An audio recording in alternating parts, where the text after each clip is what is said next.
започнем от съоръжението, което вече е 12 км, доколкото знаем. Е изградено тук. Има ли осигурено финансиране и така нататък? Знаете, че в изтеклата сряда имаше заседание на вътрешната комисия, като точка от дневния ред по желание на опозицията трябваше да бъдат изслушани областните управители на Ямбол, Бургас и Хасково, заедно с политическото и професионалното ръководство на Министерството на вътрешните работи. Аз мога да заявя, че правителството полага максимални усилия да се осигурява необходимото финансиране за доизграждане на възпиращите съоръжения, които са част от мерките, които предприема българското правителство за ограничаване на бежанския поток. В момента се намираме на територията на Хасковска област и тук имаме 12 км изградени възпиращи съоръжения, като 10 от тях са тип А, 2 км са от тип Б и в момента има забити колове в дължина около 6 км. Остават още около 12 км от започнатите да бъдат довършени до края на май месец, ако всичко е нормално с метеорологичните условия. Това, което в момента от последните 35 милиона е осигурено за проектиране, това са 72 000 лева, които вече са предоставени и са направени като разчет, за да може да се проектират останалите 12 км. И с това смятам, че ще можем действително да засилиме мерките, които правителството предприема за ограничаване на този бежански поток.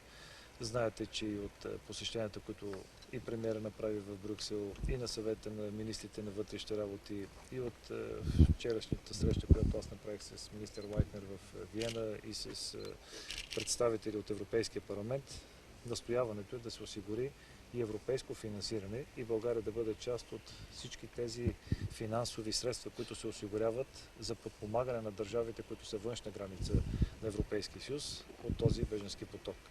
Убеден съм, че ако намерим и европейско финансиране, ще можем действително да направим пълното обезпечаване и мерките, които предприема правителството. Ами има ли шанс още за европейско финансиране? Разбира се, че има шанс, защото настояването на премиера и това, което той е заявявал многократно, получава и подкрепа от Европейската комисия. Смятам, че това е въпрос на време, за да се осигури такова европейско финансиране. Аз съм убеден, че и представителите от БСП Лява България, чрез също така парламентарните групи, които имат в Европейския парламент на социалистите, ще може действително и те да се включат активно, защото това са общи политики, които трябва да бъдат от интерес за всички политически формации със своето представителство в Европейския парламент и в европейските институции, за да може да защитаваме националните интереси. Говорим за европейско финансиране за доизграждане на оградата. Точно така, да. За колко километра става въпрос? Ами това, което говорим за тук, е някъде от порядъка на още около 12 км, за които реално няма осигурено финансиране. Затова сега се прави проектирането, за да се види колко ще бъде остойностено извършването на тези строителни и монтажни дейности и едва тогава ще можем да говорим колко са средствата, които са необходими. Но тук не трябва да разглеждаме средствата, които биха могли да бъдат осигурени с европейско финансиране за доизграждане на защитните съоръжения, а трябва да разглеждаме за общия комплекс от мерки, които трябва да предприеме правителството. Това е и с купуване на нова техника. Знаете, че в момента от посещението на Дейвид Камеран и това, което направи премиера Борисов, за да може лично да се увери Дейвид Камеран от това, което е предприело българското правителство, има така договореност, че Великобритания ще направи дарение безвъзмездно на една сериозна сума с купуването на високопроходима техника, което смятам, че също е една допълнителна финансова помощ, което ще бъде в облекчение на бюджета на страната. И по втория въпрос, който искахте да коментирате тук? Това е за електронната идентификация. Искам да кажа, че миналата сряда Закона за електронната идентификация беше приет на второ четене в комисията вътрешен ред и сигурност и това, което се предвижда в законопроекта е да бъдат въведени съответните чипове за електронна идентификация на няколко на брой носители, като един от този брой е и личната карта.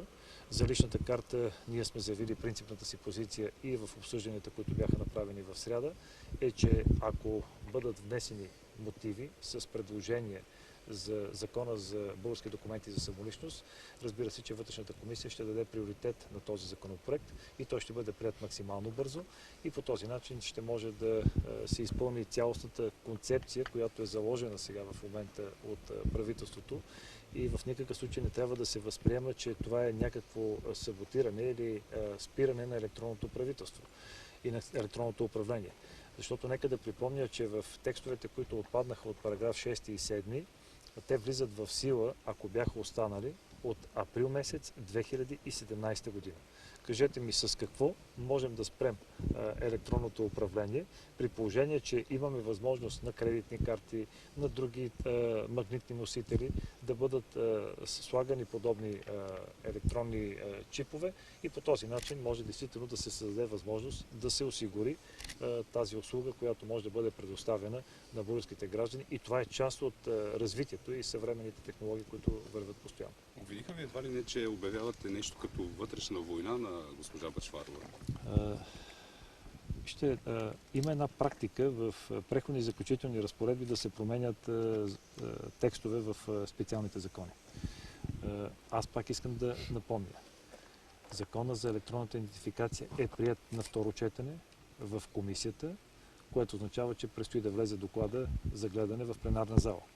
Единствената промяна, която наложихме, това е да отпадне параграф 6 и 7, защото текстовете, които касаеха личните документи, те са свързани с специалния закон, закона за личните документи за самоличност. Знаете, че това е специален закон. Това е закон, който се наблюдава и от европейските държави, от Европейската комисия. Знаете, че там трябва да има специфични изисквания за ИКАО, за да може с тези лични документи да можем да преминаваме през различните граници от държавите от Европейския съюз и в света. И за това има специфични изисквания и затова има този специален закон.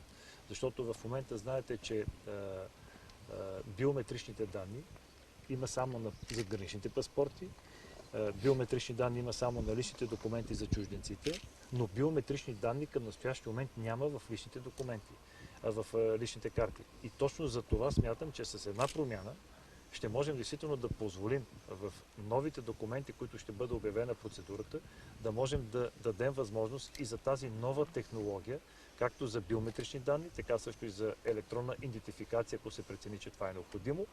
И по този начин затваряме абсолютно всякакви подобни спекулации, които някой иска да тиражира в публичното пространство. В крайна сметка между вас война няма, така ли?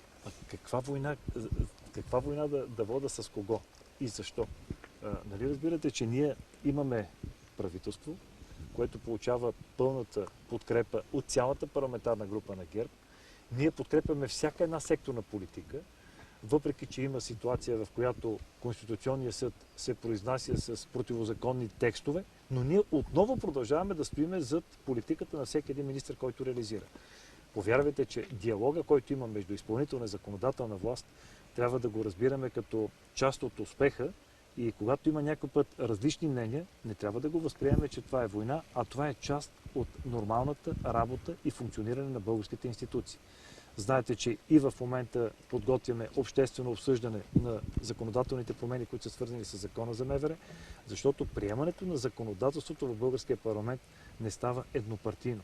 Приемането на законодателството в българския парламент става с колкото е възможно повече широка парламентарна подкрепа, защото това означава устойчивост на законодателството и това е полезно както за обществото, така също за бизнеса, за развитието на страната и за просперитет. И затова смятам, че тези обсъждания трябва да бъдат правени преди внасянето на тези законопроекти и в момента във вторник ще направим действително едно широко обсъждане, за да може да чуем различните гледни точки и да можем да се консолидираме в парламента в това устойчиво законодателство, което ще бъде полезно и за обществото на първо място и разбира се за служителите от сектор сигурност. Още един въпрос. Как ще коментирате данъчните измама, които направиха две строителни фирми, които работиха по автомагистрала Струма, като председател на вътрешната комисия? Поздравления за правоохранителната система, защото и разбира се за финансово министерство. Знаете, че трябва да бъдем безкомпромисни, ако действително се установят, че имат такива данъчни задължения. Това е част от политиката, която прави правителството и не случайно и това, което отчита и министър-председателя за 2015 година, приходните агенции успяха да съберат повече пари в размер на над 2 милиарда 850 милиона лева. Това е всъщност политиката, която трябва да се прави от едно правителство и разбира се, това пък е повод за фирмите да бъдат дисциплинирани и аз съм убеден, че всичко това, което ще бъде като процес или като проверки, които се извършват в момента, всяка една от страните ще може да бъде чута и разбира се, има компетентни органи, които се произнасят и това са окончателни решения, които не подлежат на коментар. Така че в момента аз не мога повече да коментирам, защото не е свършена основната работа по проверките и по доказването на всички тези нарушения, ако има такива.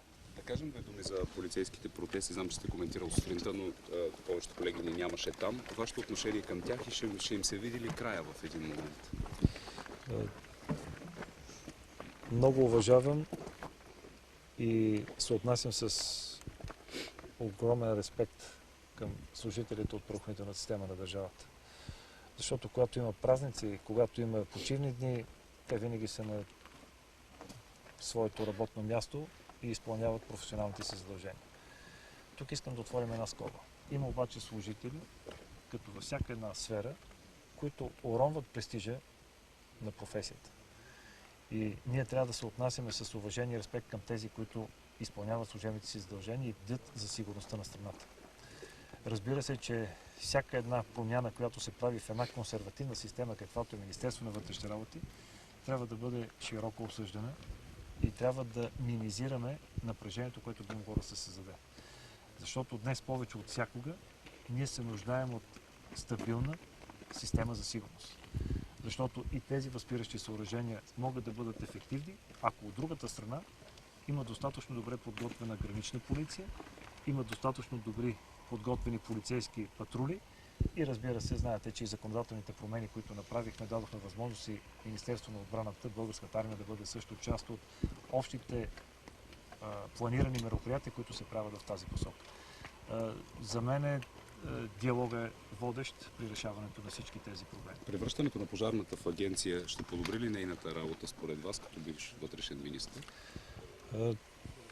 От разговори, които съм провел с много експерти в тази посока, мога да заявя категорично, че към настоящия момент Главна дирекция пожарна безопасност и защита на населението е вертикално управлявана.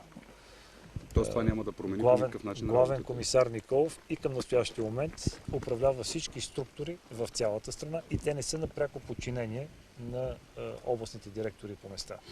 За мен е по-важно координацията, която беше създадена с всички тези изменения, които са правени в тази посока до настоящия момент, да бъдат оптимизирани, но създаването на агенция аз не бих могъл да дам ползите какви са, защото знаете, че една агенция винаги има задължителни структури, които трябва да бъдат създадени. Това е главен секретар, това е допълнителна администрация, това са директор на дирекции, които да бъдат финансова и всички останали дейности, които трябва да бъдат осъществени. Но точно за това правим този обществен дебат, за да чуем различните мнения и да можем действително да вземем правилните решения и никога не трябва да възприемате различните мнения, когато има в едно обсъждане, че има някакъв проблем. Проблем е, когато няма различни мнения. Защото тогава означава, че всъщност липсва всякакъв диалог и всеки прави кой каквото смята, че е добре. Но ние искаме да направим законодателство, да бъдат чути абсолютно всички различни мнения и повярвайте, че това ще бъде много по-полезно за всички, които участваме в този процес. Благодаря ви аз.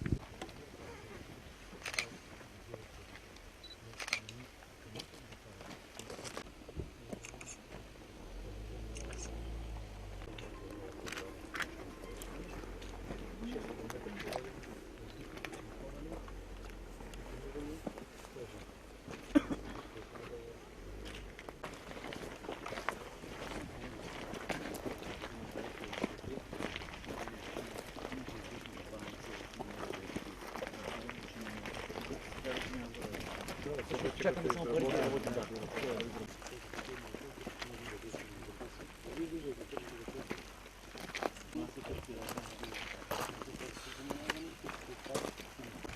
Да, това като попадне човек вътре няма и да излезе.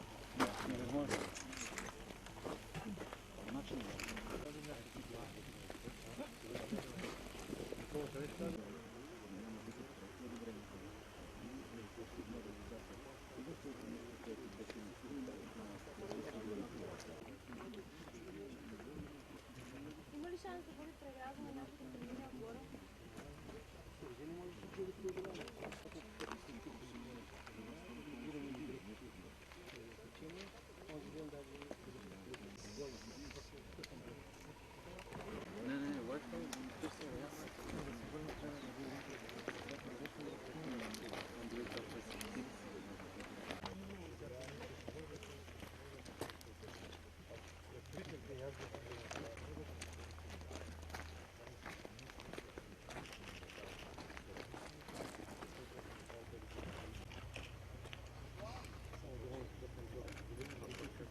с Марино.